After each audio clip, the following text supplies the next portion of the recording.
Jean-Jacques Bourdin. Notre invitée ce matin, Nathalie Loiseau, qui est députée européenne et secrétaire nationale à l'international chez Horizon. Oui. Bon voilà, c'est un peu compliqué, mais finalement très simple.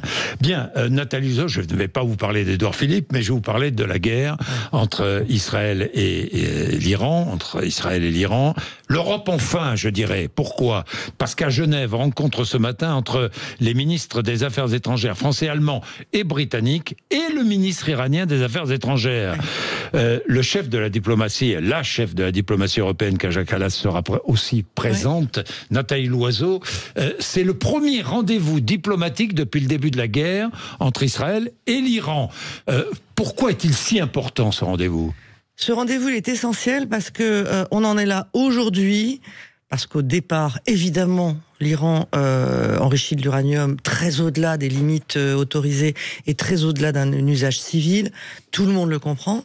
Mais avant, 2015, les Européens, avec Obama, mais les Européens surtout, avaient obtenu un accord avec les Iraniens pour bloquer l'enrichissement de l'uranium.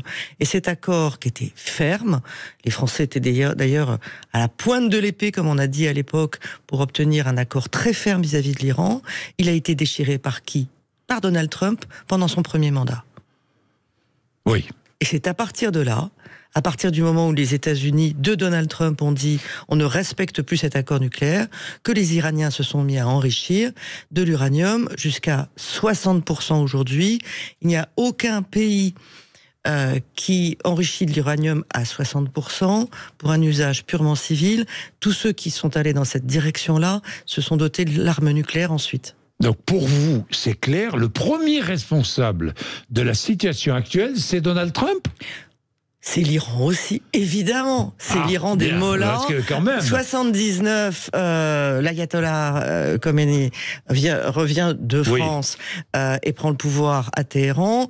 Et l'Iran des mollahs annonce sa volonté de détruire Israël. Commençons par le commencement. Mais oui. Mais dans cette situation, les Européens, notamment les Français, ont négocié un accord nucléaire pendant des années. J'en ai fait partie de cette négociation quand j'étais diplomate.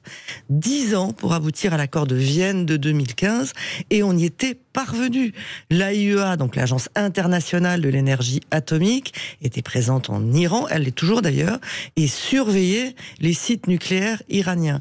Le jour où Donald Trump a dit « cet accord c'est n'importe quoi, moi j'en fais sortir les États-Unis », l'AIEA a perdu ses capacités de surveillance, les caméras vidéo sur les sites nucléaires ont été retirées, et l'Iran a accéléré sa course vers un uranium tellement enrichi que c'est forcément à destination militaire. Voilà, et forcément à destination militaire, c'est la raison invoquée évidemment par Israël pour engager cette guerre. Cette guerre, ce n'est pas la guerre d'Israël, c'est la guerre du monde libre, un choc des civilisations. C'est le président du Parlement israélien qui dit cela. Israël, de son côté, Friedrich Merz dit « Israël fait le sale boulot pour nous ». C'est vrai ça ? Est-ce qu'Israël fait le sale boulot pour nous tous ? Un dirigeant européen ne devrait pas utiliser les termes qu'a utilisé Friedrich Merz.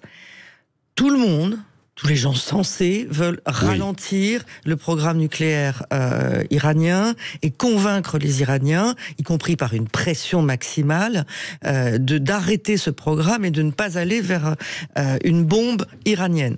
Ceci étant, les services de renseignement occidentaux, notamment la CIA, disaient il n'y a pas de passage à une arme nucléaire. Il y a un enrichissement de l'uranium accéléré, il n'y a pas de passage à l'arme nucléaire. Il y avait des négociations en cours, des négociations qui inquiétaient Israël, qui inquiétaient les Européens, parce que, rappelez-vous, il y a quelques semaines, c'était les États-Unis tout seuls qui négociaient avec l'Iran. C'était monsieur Witkoff, dont le fait d'armes, c'est d'être promoteur immobilier. J'ai rien contre les promoteurs immobiliers. Je me permettrai pas de faire de l'immobilier, mais je préfère que les gens qui négocient le nucléaire connaissent le nucléaire. Tout le monde était inquiet. Il y a quelques jours encore, Donald Trump disait que on pouvait envisager que Vladimir Poutine soit médiateur entre Israël et l'Iran. Vous imaginez avant de changer d'avis. Avant de changer d'avis. Il change beaucoup d'avis sur le sujet Donald Trump. On a besoin que les Européens reviennent dans le jeu. Ils le font. Ils ont raison de le faire. Oui, mais ils le font, d'accord. Mais les Israéliens sont clairs. Ils ont un objectif, c'est ce que répète Benyamin Netanyahou, faire disparaître le nucléaire et les missiles iraniens. Voilà.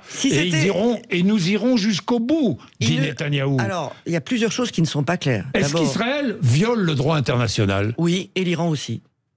Oui, les deux pays violent le droit international. L'Iran qui soutient la Russie en Ukraine en envoyant des armes. L'Iran qui soutient le terrorisme, qui a soutenu, qui a armé, qui a financé le Hamas. Et je vois toutes les bonnes âmes aujourd'hui. Ah oui, j'ai vu votre conflit là, avec les uns et les autres. Qui nous disent, mais l'Iran n'était pas derrière le 7 octobre. L'Iran lui-même l'a dit. Ah donc, on fait tous une confiance aveugle au Mollah. Moi, je regarde l'ayatollah Khamenei juste après le 7 octobre, qui dit « Je baise les mains de ceux qui ont programmé cette attaque ». Oui. Oui, donc c'est clair. Bien sûr que l'Iran viole le droit international, il n'y a aucun doute. L'Iran soutient le Hamas, soutient le Hezbollah, mais bien oui. Bien sûr, était présent en Syrie aux côtés de Bachar el-Assad. Oui. Donc bien sûr que l'Iran viole le droit international, et de multiples manières, et depuis très longtemps. Mais une frappe dite préemptive, quand vous n'êtes pas directement menacé, ça viole aussi le droit international. C'est un fait. Oui, de toute façon, guerre préventive, c'est un viol du droit international. Mais c'est ce qu'on a dit en 2003, quand George Bush est allé faire la guerre à Saddam Hussein, sur un prétexte qui, en plus, à l'époque, n'était qu'un prétexte non confirmé, que Saddam Hussein détiendrait des armes de destruction massive. C'était un viol du droit international. La France a été contre, et la France avait raison d'être contre. Donc vous rejoignez Xi Jinping, qui vient de déclarer la force... Ça m'arrive rarement. Oui, c'est rare, oui, c'est pour ça, mais je remarque, la force n'est pas la bonne manière de résoudre les différends internationaux. On lui rappellera. On lui rappellera que vouloir utiliser la force sur Taïwan, ce n'est pas la bonne manière de résoudre les différends. Mais alors, on lui rappellera que soutenir la Russie en Ukraine, ce n'est pas une bonne manière de soutenir les différends. Je vais revenir sur... parce qu'on oublie le conflit ukrainien. On ne peut pas avoir des principes à géométrie variable. Bon, mais Nathalie Loiseau, alors quelle solution ? Est-ce qu'Israël, aujourd'hui, est-ce que vous dites ce matin, Israël doit cesser de bombarder les installations militaires iraniennes? Vous avez compris des réactions parfois ambiguës des Occidentaux que quand il s'agit de viser des cibles militaires ou des cibles nucléaires, il y a une certaine bienveillance des Occidentaux vis-à-vis de ce que fait Israël. Est-ce qu'Israël se contente de ça? Non. D'abord, il y a des victimes civiles en Iran et en Israël. Il y a aussi le discours du ministre israélien de la Défense, Israël Katz, qui parle de changement de régime. Oui. On a tous vécu l'Irak 2003. Ça devait être le Moyen-Orient démocratique et glorieux grâce à George Bush. Ça s'est terminé par un Irak avec Daesh, livré aux Iraniens, et un chaos total dans la région.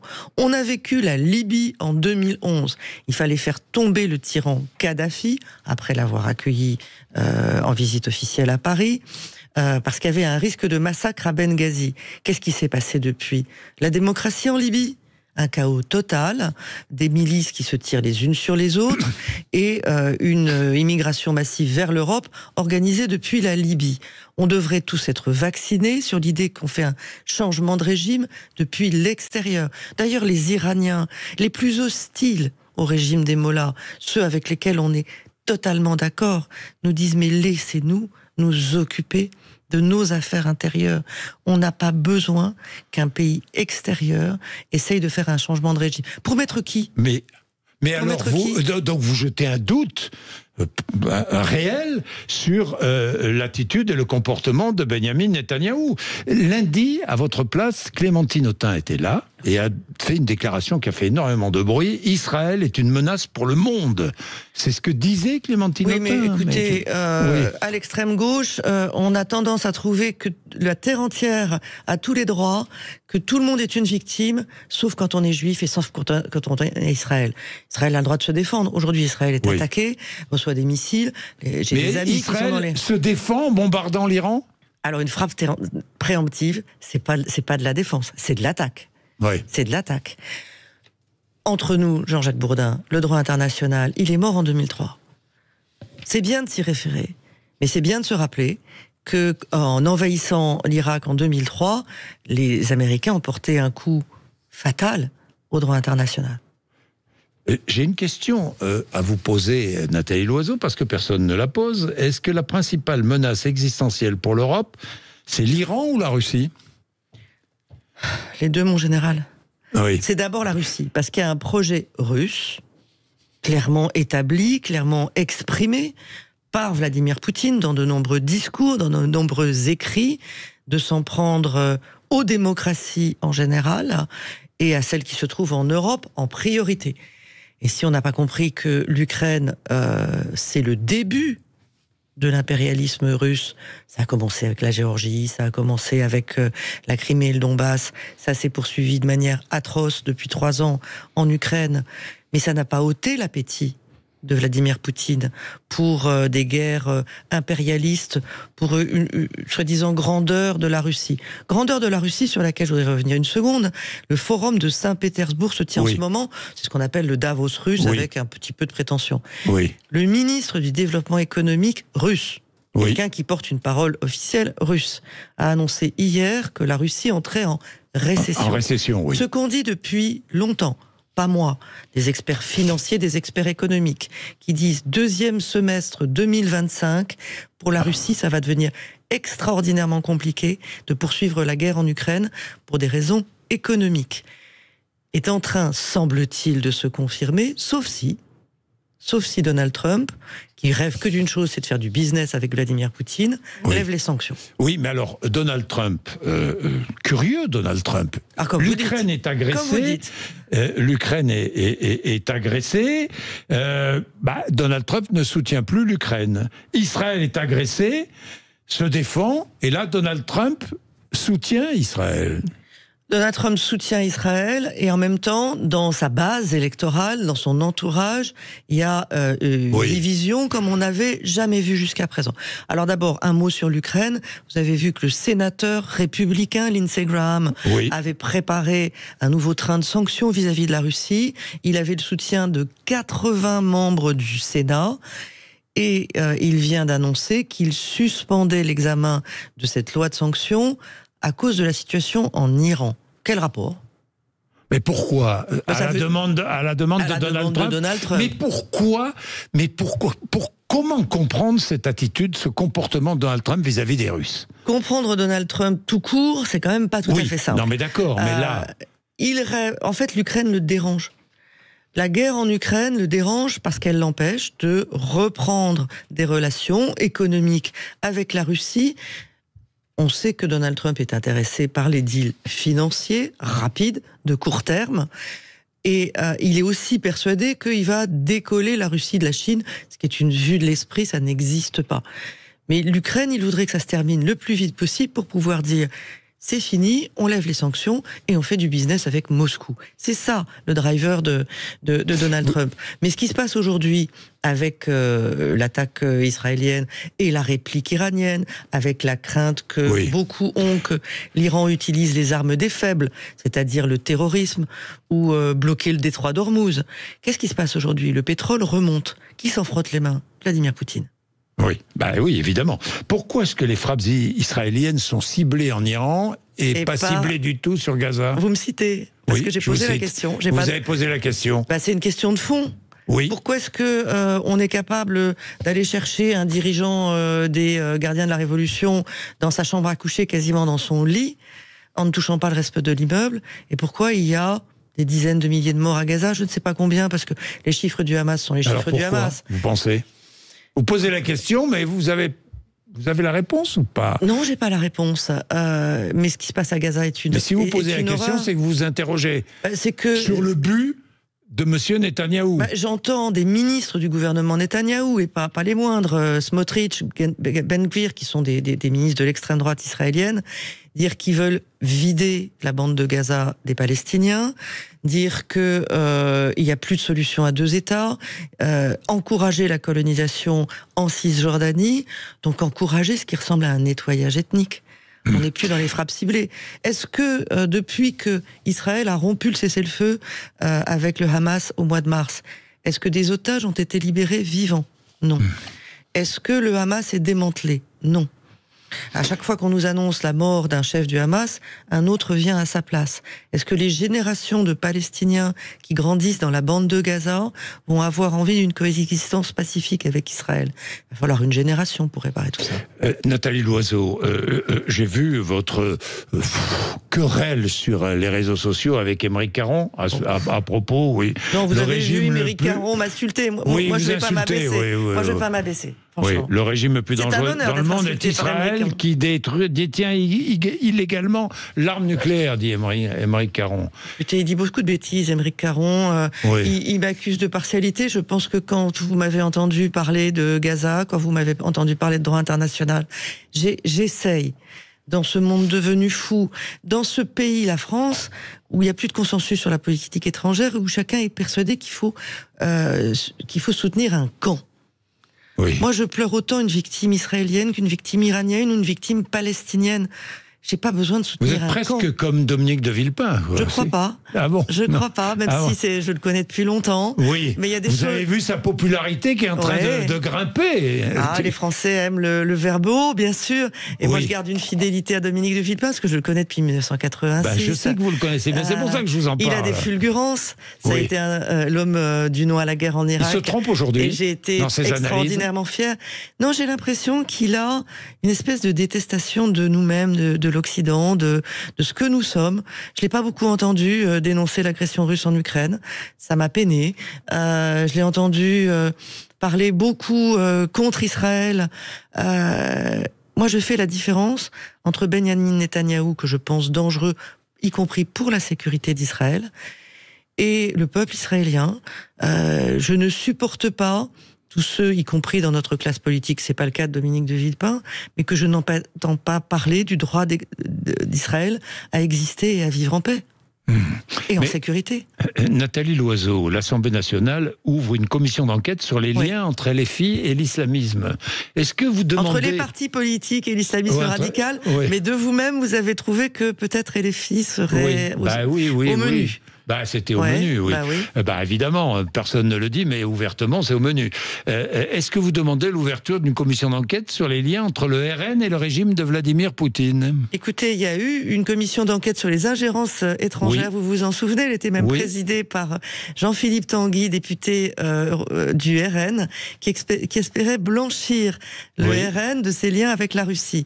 Il a marché sur les dents du râteau, il a repris le manche dans le nez, parce qu'il suffit de creuser pour voir le long passé, le long passif entre le FN d'abord, le RN ensuite, et la Russie. Et aujourd'hui, Thierry Mariani, pour ne citer que lui, continue à soutenir aveuglément la Russie contre l'Ukraine, de même qu'il soutenait Bachar el-Assad. Et il est toujours membre du Rassemblement National, député européen du Rassemblement National, et semble-t-il candidat du Rassemblement National à la mairie de Paris. Mais il n'y a pas que la Russie. Il n'est pas désavoué. C'est vrai. Il n'y a pas que la Russie qui est influente. Il y a aussi le Qatar. Bien sûr. Le Qatar au Parlement européen. Bien sûr. Comme peut-être au Parlement français. Je vous rassure. Parce que je crois savoir que vous travaillez sur les ingérences. Je préside une commission qui s'occupe des ingérences et qui existait déjà dans le précédent mandat. J'avais rédigé le rapport à la suite de ce qu'on a appelé le Qatargate, c'est-à-dire les soupçons de corruption. Je parle de soupçons parce que la procédure judiciaire est encore en cours et donc la présomption d'innocence, je la respecte. Bien sûr. Quoi que j'en pense. Il y a des députés européens qui ont été mis en examen pour soupçons de corruption et qui plaidaient pour un accord aérien avec le Qatar, pour extraordinairement avantageux vis-à-vis du Qatar, qui plaidaient contre le fait que des gens comme moi parlaient des violations des droits des travailleurs étrangers au moment des chantiers de la Coupe du Monde de football au Qatar. Donc il y avait un agenda pro-qatarien très marqué, qui faisait des voyages payés au Qatar. Il y avait des députés, il y avait un directeur général de la Commission européenne. Lui aussi, il est sous enquête. Présomption d'innocence à nouveau. Mais quand on lutte contre les ingérences, c'est toutes les ingérences. Et ça se terminera quand, cette enquête? C'est pas moi qui contrôle la justice belge, vrai. Loin de là. Et je me garderai de commenter une procédure judiciaire en cours. Je sais que ça fait très vieillot de dire ça, mais j'ai ce sentiment étrange à chaque fois qu'un politique donne son avis sur une enquête ou sur une procédure judiciaire. C'est un non-respect de la séparation des pouvoirs.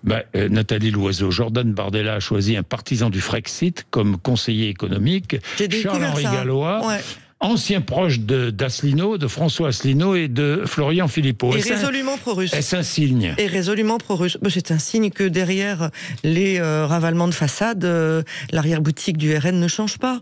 Et si vous entendez le discours que Marine Le Pen a prononcé il y a 2 semaines peut-être, dans une réunion où elle avait invité les partis politiques européens proches du Rassemblement national. C'était un discours de haine pour l'Union européenne. C'est la haine de nous-mêmes. L'Union européenne, c'est nous. C'est ce que nous en faisons. Ça peut être amélioré, je vous le concède, je le pense tous les jours et je râle tous les jours. Mais détester l'Union européenne au point de vouloir la détricoter, la casser au moment où on est dans un monde d'empire, avec Donald Trump à la tête des États-Unis, avec Vladimir Poutine à la tête de la Russie, avec Xi Jinping, avec Erdogan, c'est nous vouloir du mal à nous-mêmes. Dites-moi, Nathalie Loiseau, comment se fait-il? On retire la Légion d'honneur à Nicolas Sarkozy et pas à Vladimir Poutine. J'attends, ou à Bidzina Ivanishvili, le mafieux qui est à la tête de la Géorgie, j'attends. Vous attendez quoi? Vous attendez que la grande chancellerie, C'est pas moi qui décide, mais, il se trouve que j'ai eu l'honneur d'être décoré de la Légion d'honneur. Oui. Je la regarde bizarrement, ma décoration, en ce moment, je la porte pas. Oui. Rachida Dati a-t-elle eu tort? Est-elle allée trop loin? J'ai vu votre réaction sur les réseaux sociaux. Jean-Jacques Bourdin, quand vous me posez une question qui ne me plaît pas, j'y réponds. Oui. Bien ou pas bien. Vous y répondez? En général, j'y réponds. Ça dépend des responsables politiques. En général, j'y réponds. Oui. Et je ne vais pas vous insulter, je ne vais pas vous menacer. Je ne vais pas vous menacer. Non. Et c'est vrai pour tous les journalistes. Et si on veut pas avoir des questions désagréables, il ne faut pas aller en interview. Elle a eu tort. Attendez, j'ai eu l'impression de l'administration Trump parlant à CNN ou de Viktor Orban parlant aux rares médias indépendants qui restent en Hongrie. C'est pas la France que j'ai entendu. Ça m'a profondément choqué. Oui. Donc elle a eu tort. Et surtout, ministre de la Culture en charge de l'audiovisuel public. Bien sûr qu'elle a eu tort. Bien sûr. Elle a eu tort à vos yeux. Nathalie Loiseau, vous parlez d'Orban. Vous avez vu qu'il interdit la Gay Pride? Oui. En Hongrie, le maire de Budapest l'organisera quand même, mais que fait-il encore dans l'Union européenne? Mais l'Union européenne a prévu beaucoup de choses, mais pas d'exclure un membre. Alors, ce qui lui arrive aujourd'hui à Viktor Orban, c'est qu'il est membre de l'Union européenne, qui bloque un certain nombre de décisions qui doivent être prises à l'unanimité. Par exemple, sur l'aide à l'Ukraine, on est obligé d'essayer de contourner son blocage. Ce qui lui arrive aussi, c'est parce qu'il viole la charte des droits fondamentaux, parce qu'il y a la Gay Pride, mais il y a l'étouffement de l'opposition, l'étouffement de la liberté dans les universités, l'étouffement des médias indépendants. On a suspendu, et ça c'est le Parlement européen qui l'a obtenu, le versement d'un certain nombre de fonds européens, parce que quand vous êtes membre d'un club, club des joueurs de boules, par exemple, vous respectez les règles du club. Sinon, vous sortez du club. Vous pouvez pas dire je suis dans le club, mais les règles c'est pour les autres. Qu'est-ce que fait Viktor Orban? Bon, on va terminer avec un peu de musique, tiens. Ah bah oui.